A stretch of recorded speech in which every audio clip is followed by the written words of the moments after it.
salieron en junio de 1937 en La Habana, y de lo que trata el libro 100 gramos de vodka, que se hicieron pilotos en Moscú, en un aeroclub militarizado, porque los aeroclubes se militarizaron a partir de 1940, y posteriormente 8 de ellos fueron a la Academia Militar Scalo de Casa y terminaron combatiendo en la Segunda Guerra Mundial.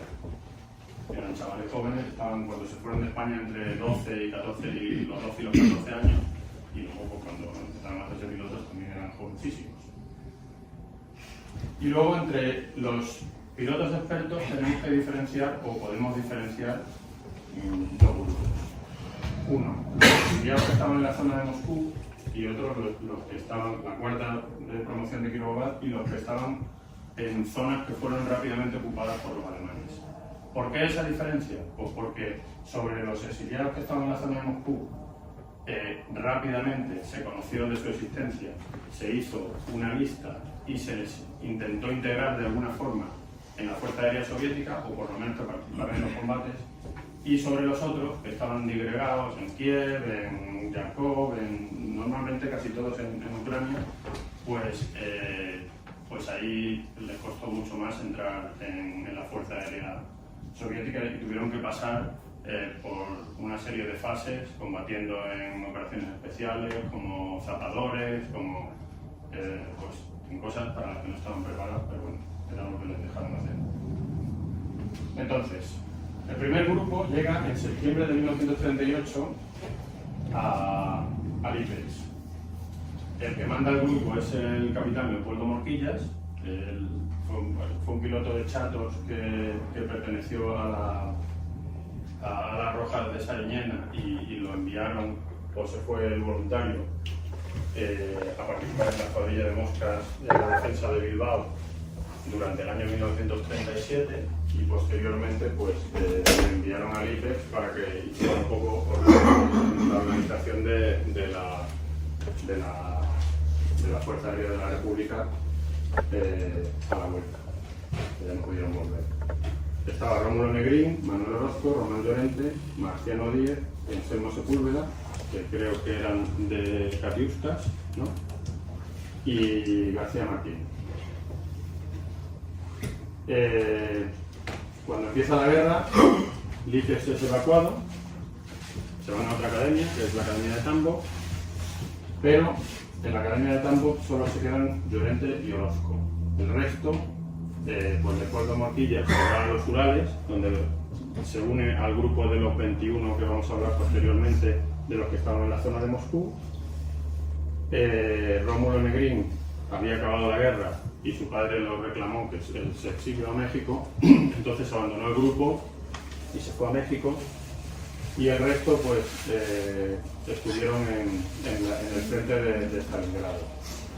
Llorente y Orozco se quedaron en Tambov sin aviones y estuvieron durante bastante tiempo, casi un año, pidiendo al Partido Comunista de España en Moscú, a los comisarios políticos y a todos los conocidos que tenían, pues intentando mostrarles que estaban allí y que eran instructores, tenían capacidad de caza nocturna, podían volar cualquier tipo de avión y estaban allí desaprovechados, porque en Tambov no había aviones.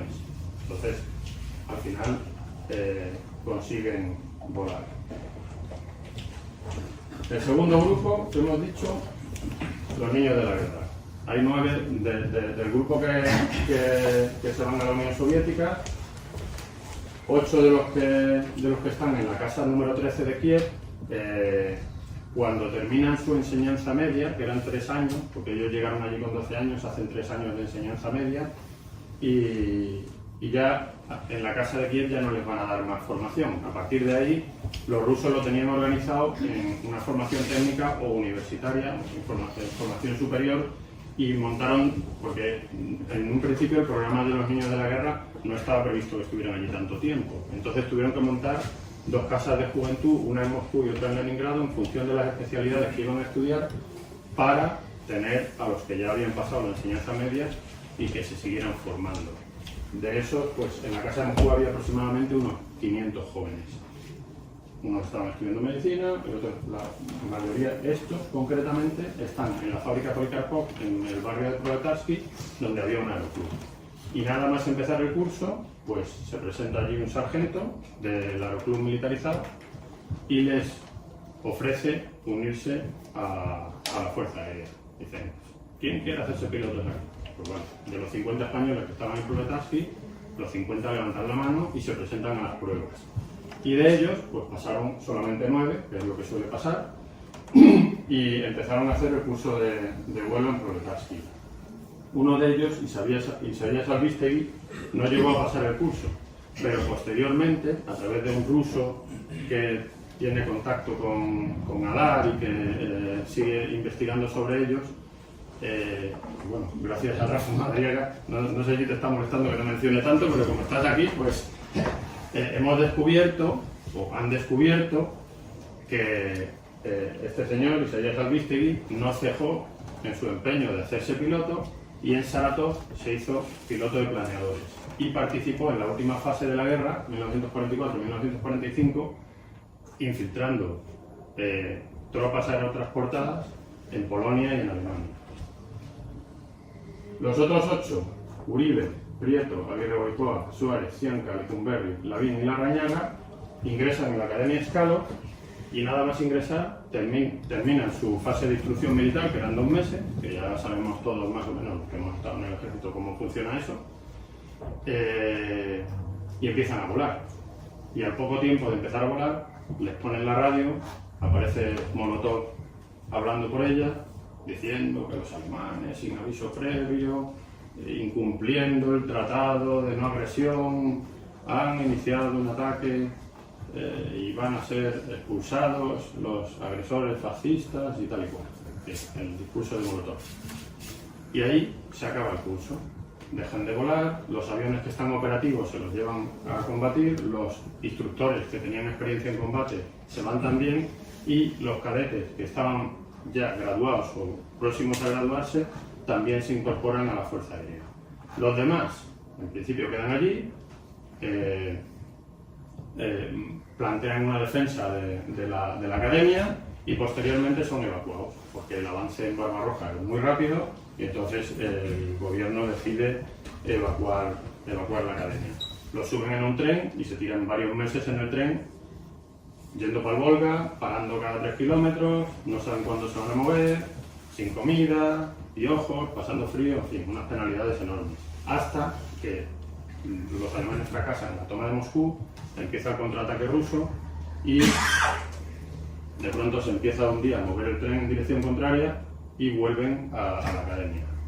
Vuelven a la academia y allí siguen volando, consiguen soltarse en el I-16, en el Mosca, y aquí me estoy enrollando también un montón, que no me quería enrollar tanto.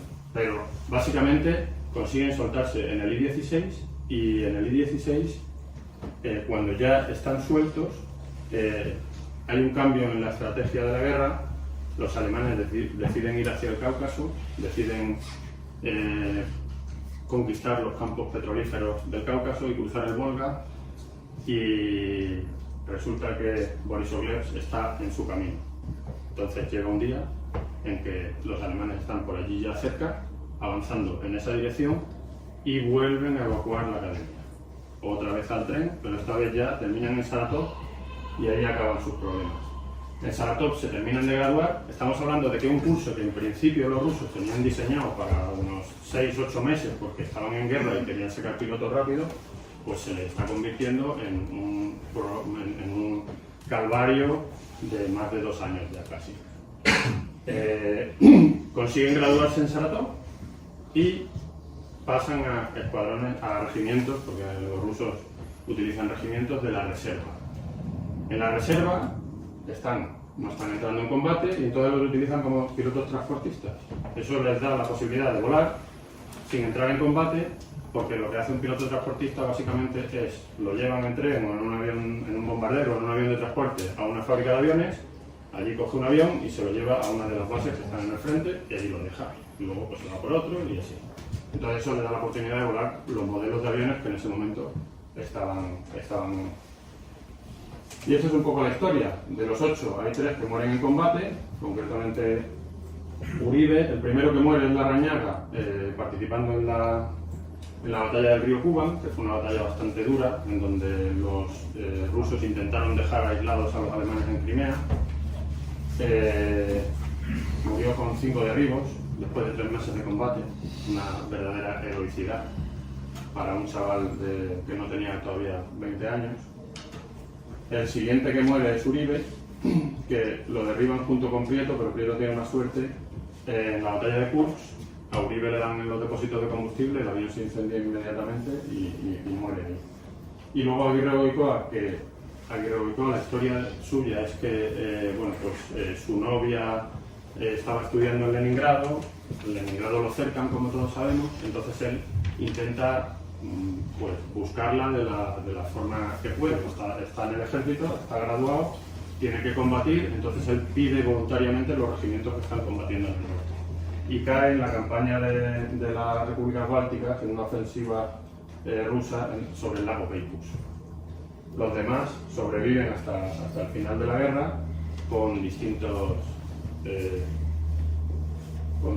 suerte en cuanto a su participación en los combates. Y nada, ya nos metemos. Voy a mirar la hora, aunque no sea muy educado, para que no nos pasemos mucho de... ¿Cómo va todo? Bien. ¿Estoy aburriendo mucho? Va perfecto. Bueno, hablamos de los exiliados, el tercer grupo, exiliados de la zona de Moscú y Gorky, ¿no? Que son fábricas, la fábrica Molotov y la fábrica Stalin. Ahí hay 3 españoles bastante expertos en combate ya, están trabajando en esas fábricas, son Domingo Bonilla, Juan Lario y Antonio Arias.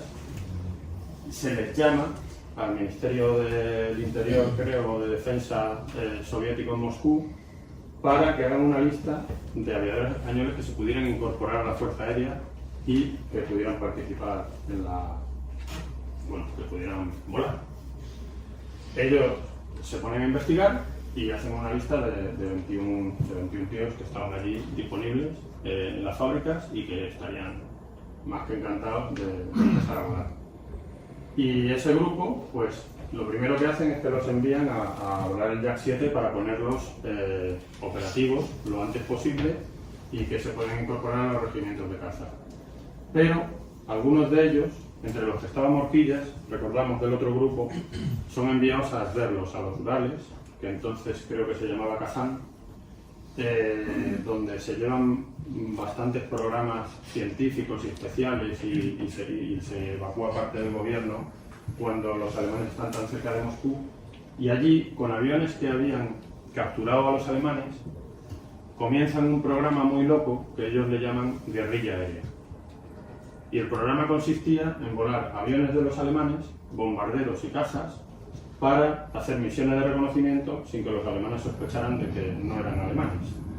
Y si podían llevarse por delante a alguno, pues también, siempre y cuando fuera en territorio propio y no hubiera riesgo de que esos tíos sobrevivieran y contaran que les había derribado un Bf-109. Ese programa no llega a ponerse en marcha, es un fracaso. El mayor Pachi, que era el jefe del programa, muere en un accidente volando el bombardero y bueno, se cancela.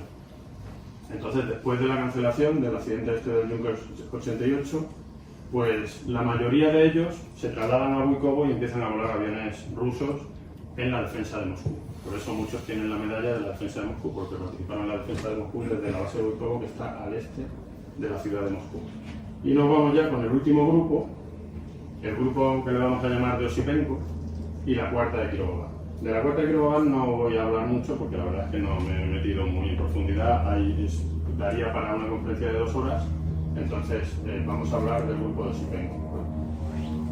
Este grupo, como hemos dicho, estaba muy disperso porque se habían quedado en zona ocupada e intentaron alistarse, pero evidentemente la Fuerza Aérea no sabía nada de ellos ni les integraron. Entonces, donde les dejaron actuar fue donde estuvieron combatiendo. La mayoría, como he dicho, como zapadores o guerrilleros en retaguardia. En uno de los descanso o de los permisos, José María Bravo es enviado a una reunión de las Juventudes Comunistas en Moscú y allí se encuentra con Osipenko, que fue uno de los jefes de escuadrilla, creo que de Moscas, durante la Guerra Civil Española. Entonces se conocían y se lo encuentra por allí. Osipenko es el general jefe de la Fuerza Aérea de Defensa de Moscú y va en su coche y de pronto ve a Bravo vestido de zapador por ahí por la calle. Entonces le llama. Le llama general.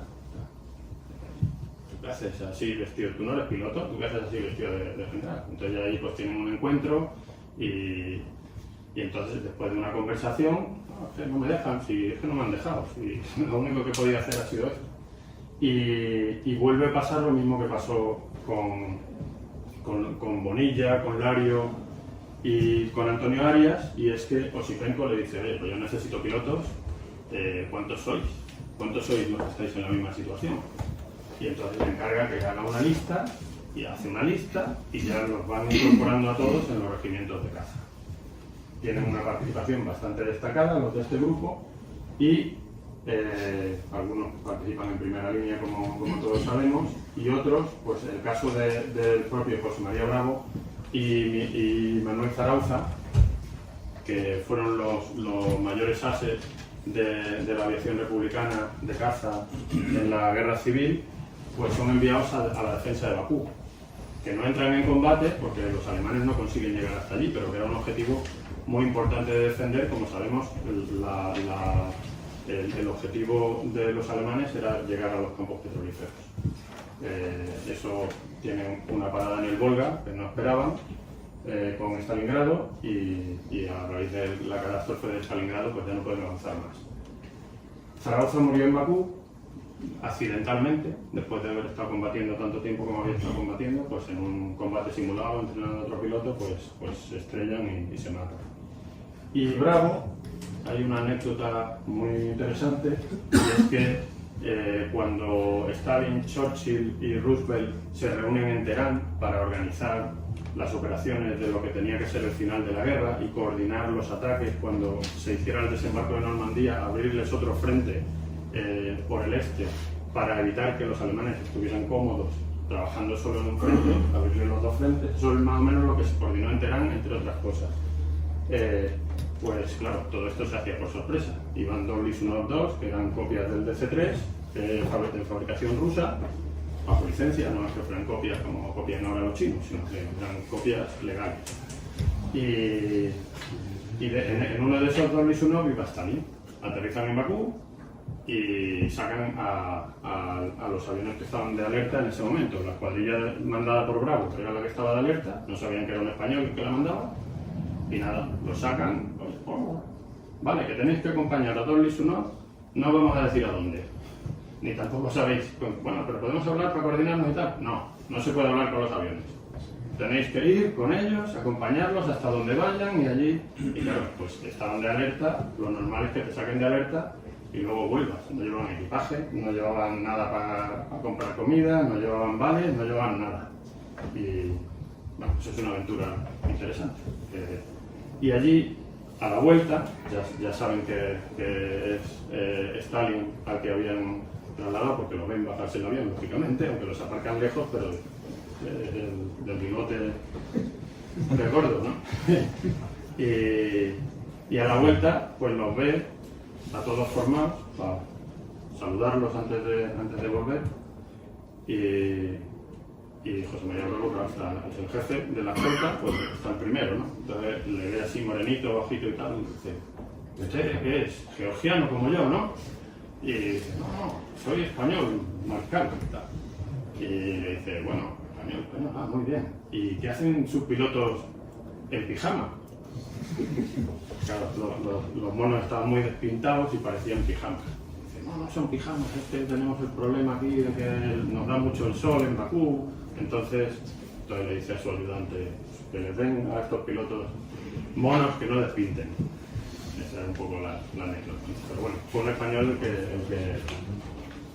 Y ya después de esto, ya hemos analizado un poquito más o menos organizadamente cómo fue el tema de los pilotos españoles de la Unión Soviética, nos metemos con el otro gran grupo de españoles que más o menos fueron el mismo número, que participaron en la Segunda Guerra Mundial en el mismo frente, pero encuadrados en la Luftwaffe, que fueron las escuadrillas azules. Esto que voy a decir puede ser polémico, yo lo voy a decir. Y ya cada uno, si alguien tiene algo que decir, pues aquí estamos para aguantar los chaparrones que vengan. Bueno, la Operación Barbarroja, lo que voy a decir es que todo el mundo ha oído hablar de la Operación Félix, ¿no? La Operación Félix fue un plan alemán que lo que pretendía era bloquear el Mediterráneo controlando el estrecho de Gibraltar. Y para eso tenían que tomar Gibraltar y utilizar tanto el protectorado español como el sur de España para evitar el paso naval y el control del Mediterráneo. ¿Qué podía suponer eso? Porque, claro, Hitler preguntó a España si le parecía bien.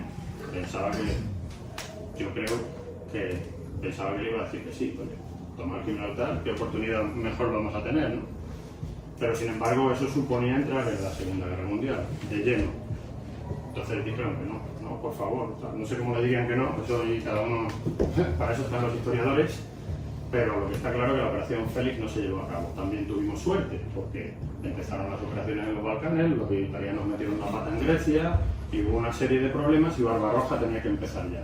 Y Barbarroja iba a llevar una cantidad de recursos que no le permitían a Alemania invadir España. Eso fue suerte también.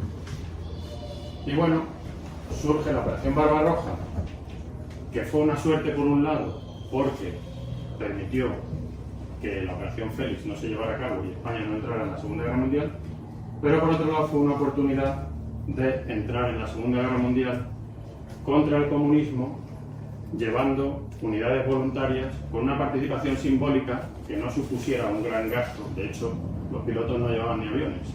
O sea, básicamente hacían un entrenamiento básico aquí en España y luego el entrenamiento principal lo hacían con aviones alemanes en Alemania, pagaban todo por los alemanes y les dotaban de sus propios medios para combatir.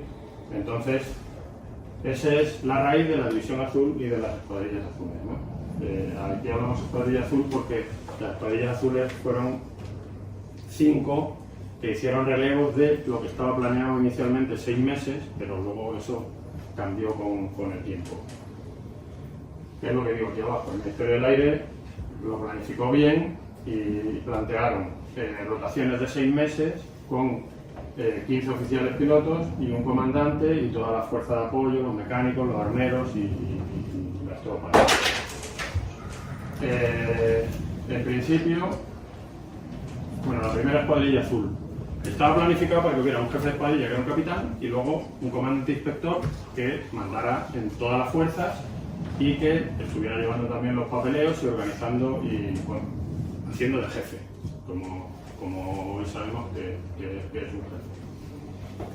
La primera escuadrilla azul se va el 24 de julio del 41 y vuelve el 3 de marzo del 42, después de una participación en la Segunda Guerra Mundial muy accidentada. A ellos se les utiliza, bueno, el jefe fue el comandante Salas, que básicamente fue el diseñador de la participación de las escuadrillas azules.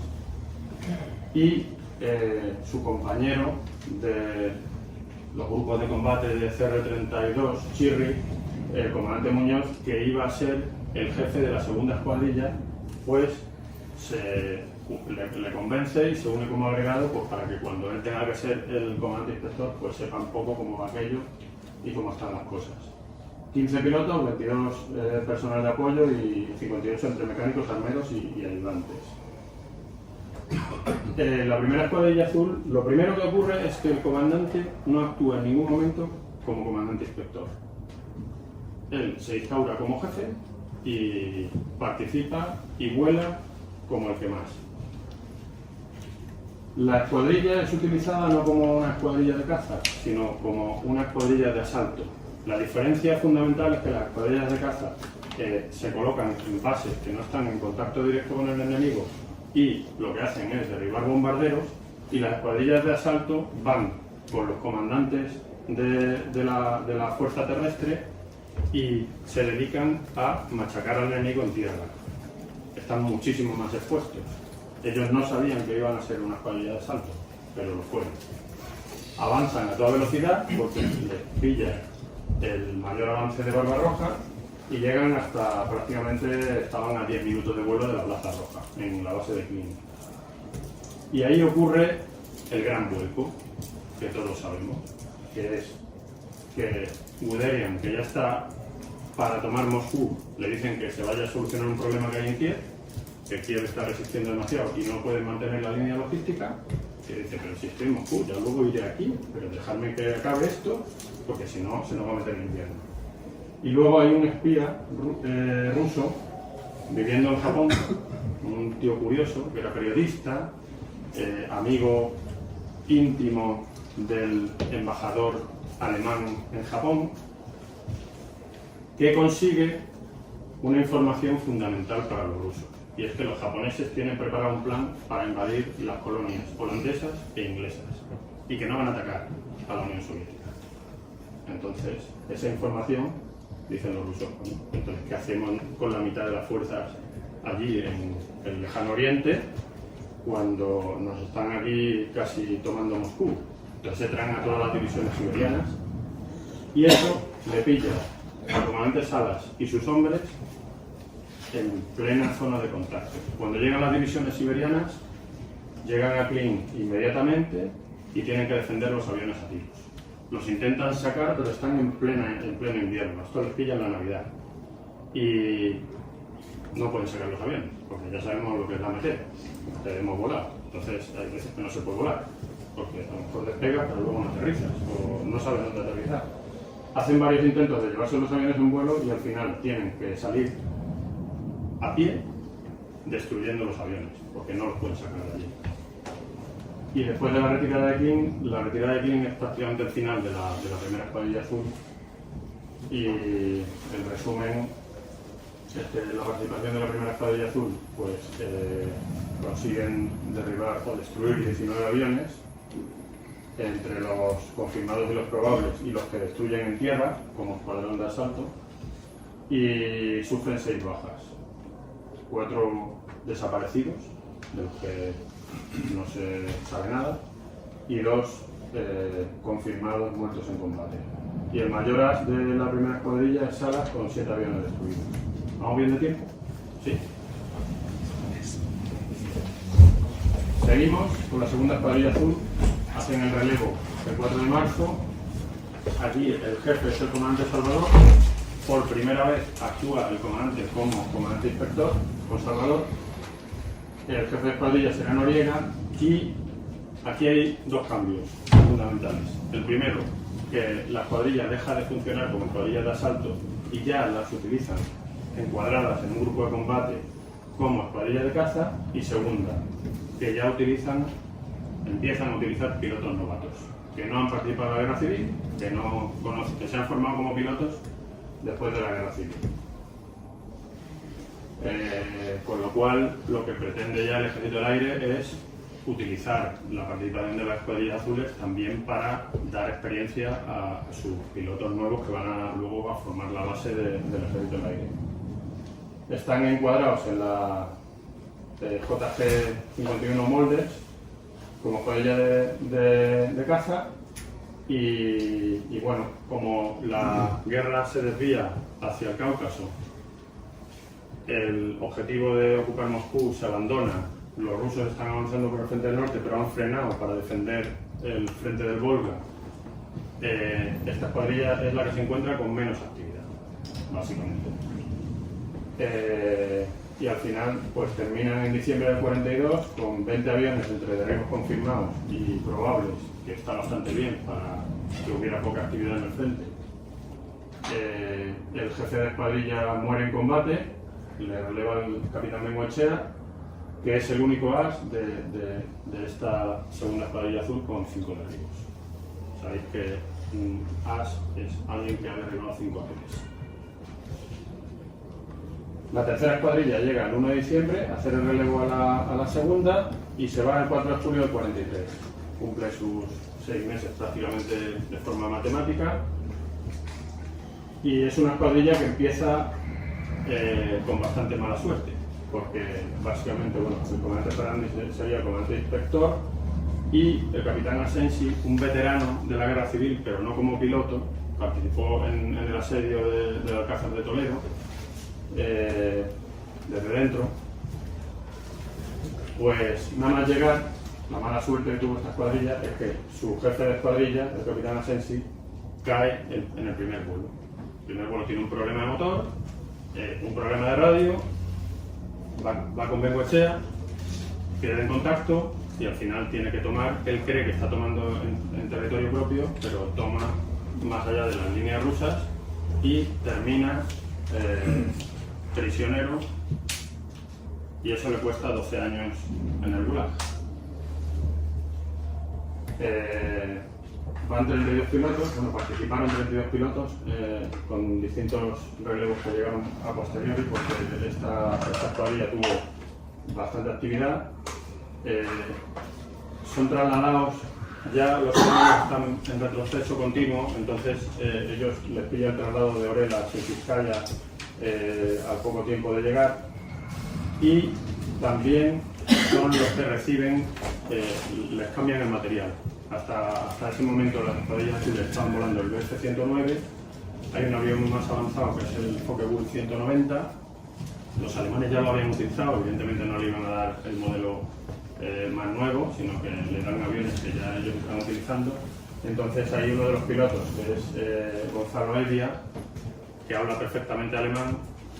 Tienen que hacerse cargo del material, no pueden mandar al resto de pilotos porque están combatiendo. Entonces mandan a Evia a Smolensk para que haga el curso del 190 y luego les dé la formación a sus compañeros.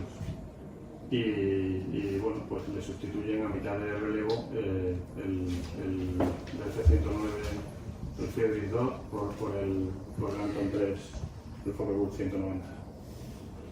Consiguen 64 derribos, pierden 6 pilotos, un desaparecido, que luego apareció, vino en el buque Semirami después de 12 años en el Gulag, que fue Asensi. Y bueno, sus ases, el mayor as de la participación de las escuadrillas azules, que fue Gonzalo Evia con 12 derribos, Gavilán con 9, A2 con 5 y Ezpeleta con 5. Y ya queda poco, nos quedan 10 minutillos para llegar a verlo.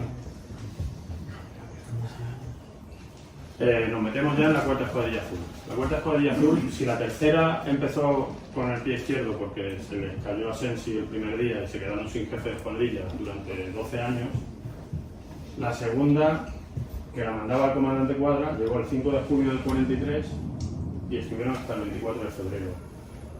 Cuando llegan allí a hacerse cargo y hacer el relevo, todavía no habían hablado Fernández y Cuadra. Habían estado allí, habían cenado y habían hablado en general, pero no habían hecho ningún relevo. Se acuestan y a las 4 de la mañana empieza un cañoneo brutal. Hay 1 millón de alemanes, que por supuesto ellos no lo sabían porque no se lo iban a decir, esos son planes secretos, y empieza la ofensiva de Kursk. Empieza la ofensiva de Kursk, que supone unas operaciones de más de 1 millón de hombres que van a intentar hacer una pinza a las tropas rusas y impulsarlas y darle un vuelco a la guerra. Y claro, una escuadrilla de caza en esas circunstancias pues se va a machacar. Y los primeros días son unos días de una actividad tremenda, los alemanes empiezan a perder aviones, hasta el punto de que Cuadra se pone en contacto con Salas, que está en Madrid, y le dice: si mantenemos este ritmo, ve pensando en mandar otro relevo, porque aquí no aguantamos, es una barbaridad las misiones que estamos haciendo y las pérdidas que están teniendo aquí los alemanes. Pero lo supera. Hay que decir que Cuadra, al igual que todos los comandantes, pero aquí que tenía que dar ejemplo de liderazgo porque realmente estaban en una situación en la que la moral pues había que mantenerla a toda costa. Él siempre da ejemplo, siempre va el primero a las misiones más difíciles y nunca muestra debilidad. Y nada, pues de Sensiskaya siguen, ya pierden los rusos la batalla de Kursk, los rusos no, los alemanes, perdón, y siguen retrocediendo, y el 25 de noviembre se trasladan a Bobruisk y ya hacen el relevo. 74 derribos confirmados, que es una barbaridad, 4 caídos en combate, 3 desaparecidos, 3 heridos graves en combate y 4 ases. Cuadra, Sánchez Arjona, Cuadra con 10, Sánchez Arjona con 9, Tabernero con 6 y Lucas con 6. Y esta es la última escuadrilla que, digamos, entra en un combate serio. A partir de aquí, ya España llevaba tiempo planteándose que había que retirar a la División Azul y a la Escuadrilla Azul, porque la guerra ya no había forma de ganarla y lo mejor era no estar sometiendo a las unidades voluntarias a esta presión y con riesgo de perderla, ¿no? Y nada, pues la quinta Escuadrilla Azul llegaron el 19 de febrero y estuvieron poco más de un mes. El 26 de marzo me retiraron. Ya estaba pactado que iba a haber un retiro, o sea, se hizo el relevo de una forma más o menos por inercia. Están basados en Bobruisk. Otra vez les cambian los aviones, los 190 se los cambian por BF-109 G6 de unas características muy superiores a los 12 que tuvieron anteriormente. Se encuentran con una situación de superioridad aérea rusa desde el punto de vista del escenario, porque realmente los alemanes casi durante toda la guerra mantuvieron la superioridad aérea, a pesar de que a nivel terrestre fueron siendo poco a poco arrollados, pero la superioridad aérea la estuvieron manteniendo prácticamente durante toda la guerra. Pero concretamente en esa zona, aparte de que estaba minado de partisanos y de fuerzas especiales en la zona de Bobruisk y tenían que tener mucho cuidado cuando salían de la base, ya había aviones rusos por allí volando de vez en cuando. Ángel Salas es agregado en Berlín y el 1 de marzo es cuando solicitan la repatriación. Se reúne con el comandante Murcia en Berlín, le llaman para que vaya para allá y ya organizan la salida de la Escuadrilla Azul, de la División Azul, no sé cómo fue. Tuvieron un caído en combate y como resumen de todo, pues las Escuadrillas Azules estuvieron participando en la guerra desde el 1 de octubre de 1941 al 26 de marzo del 44, que salió la quinta. Hicieron 4.944 servicios de guerra, 611 combates, 164 aviones enemigos derribados, perdieron 19 pilotos, que es casi, no llega a un 20%, pero se acerca mucho, un porcentaje muy alto de pérdidas de pilotos caídos y desaparecidos. 4 miembros del personal de tierra también cayeron y tuvieron un prisionero de guerra, que ya hemos hablado de él, que fue Asensi. Y creo que esto es todo. Ahora me gustaría dar paso a Rafa Madariaga, que me ha dicho que va a presentar el libro 100 gramos de vodka. Es quien lo ha prologado y quien mejor conoce la historia. 100 gramos de vodka es sobre los niños de la guerra. Yo no voy a decir nada más, Rafa. Te dejo la palabra.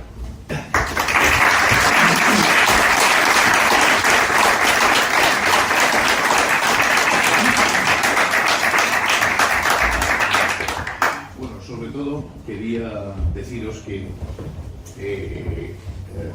Manuel utiliza un sistema y un estilo de escritura que normalmente suele apasionar al que lo lee, sobre todo si es un piloto aventajado, un piloto, vamos. Entonces utiliza sobre actos, sobre hechos en los cuales hay una verdad total, porque se basa totalmente en hechos verídicos y él ha investigado mucho y ha profundizado en esos hechos, pues monta unos diálogos, unos encuentros que son plausibles, o sea, que pudieron haber sucedido, pero que realmente él se los ha inventado. O sea, que podríamos decir que es un historiador novelista, y es una cosa que se lleva bastante, porque hay otros libros buenos sobre este tema. Entonces, claro, esos hechos que utilizó en Sol y Moscas, ahora en este caso se basan en unos pilotos que son específicamente esos 8 niños vascos que se convirtieron en pilotos, y más que nada en uno de ellos, que es Luis Lavín. La historia de Brice Lavin es una historia muy dramática, pero tiene una serie de puntos que son realmente, o sea, verosímiles todos, por supuesto, pero muy extraños, y a veces le han pasado cosas rarísimas y al final ha acabado de una forma dramática, ¿no? No os voy a reventar la historia de Lavin, pero es muy compleja desde el principio, que nos lo presenta como un niño que iba a Lamiaco a ver cómo volaban los chatos de Felipe del Río y tal, hasta que lo derriba al hombre, y entonces se basa en eso. Continuamente utiliza ese tipo de hechos en Sol y Moscas y también en este libro, de sobrehechos verídicos y contrastados, que es difícil porque hay que profundizar mucho y obtener muchos datos de muchos libros diferentes, conseguir una historia que nos llama la atención. Y eso es por la forma de escribir, escribe francamente bien, o sea que de una forma apasionante, podríamos decir, ¿no? O sea, y yo he tenido la suerte de proporcionarle datos y decirle dónde podía buscar. Él ha buscado por su cuenta muchas cosas, y entonces, por ejemplo, pues de la guerra de Corea se ha hablado muy poco siempre del lado comunista, del lado de Corea del Norte, ¿no? Él ha profundizado en eso. Me ha pasado a mí, por supuesto, un par de libros que son extraordinarios, en los cuales ha basado su investigación, que son un libro de Kramarenko, que era un soviético de la Gran Guerra Patria, como le llaman los rusos a la Segunda Guerra Mundial, y además estuvo en Corea. Estuvo un año y unos meses volando los Mi-15 en Corea. Y esas historias no han salido nunca adelante, porque, claro, las películas americanas son aplastantes. O sea, ellos han vencido siempre y han perdido muy pocos aviones. Eso no es verdad. O sea, hay un libro fantástico que es se llama los diablos, ¿cómo se llama? Diablos Rojos. Los diablos rojos sobre el Yalu, que son los Mi-15 atacando a los B-29, que eran un bombardero de la Segunda Guerra Mundial, pero que lo utilizaron muchísimo haciendo misiones en el norte de Corea. Y los MiG, volados por pilotos rusos, por supuesto, todos ellos eran rusos, excepto un pequeño contingente de chinos y de norcoreanos que tuvieron poca experiencia y volaron solo al final de la guerra, de esa.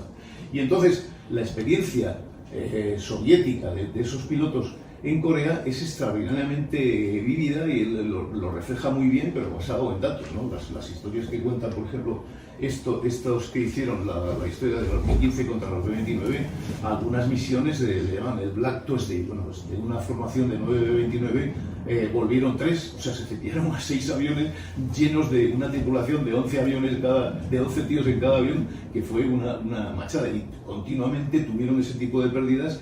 Y van subiendo, a medida que se ha ido investigando, han ido subiendo las contrapartidas de qué aviones habían derribado unos y habían otros. Bueno, la diferencia para los americanos inicialmente es que ellos habían derribado 10 veces más aviones y habían perdido muy pocos, ¿no? Bueno, pues y además encima muchos de los aviones se lo achacaban a la artillería antiaérea dirigida por radar ruso, que era muy bueno, ¿no?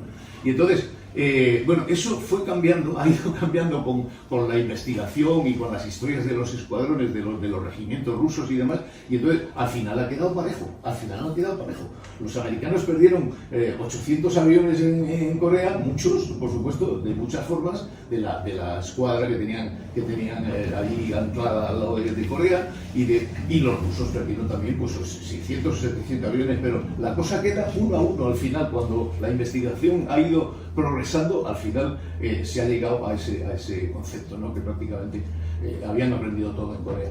Yo le sugiero a Manuel, que es amigo mío, que ahora ya hay más pilotos españoles del Ejército del Aire que han participado en misiones después de la Segunda Guerra Mundial, como son lo de la guerra de Bosnia, Kosovo y bueno, y alguna otra cosa por ahí. Pero ahí él tiene el sitio de donde sacar este tipo de historias, que son Kosovo, pues el Aviano con todas las misiones. O sea, tenemos aquí en la Asociación de Amigos del Museo del Aire, ha tenido a Santos como jefe un año en Irak, de segundo jefe de la operación extranjera en Herat, precisamente, un año, que no es 6 meses como otros o 4 meses.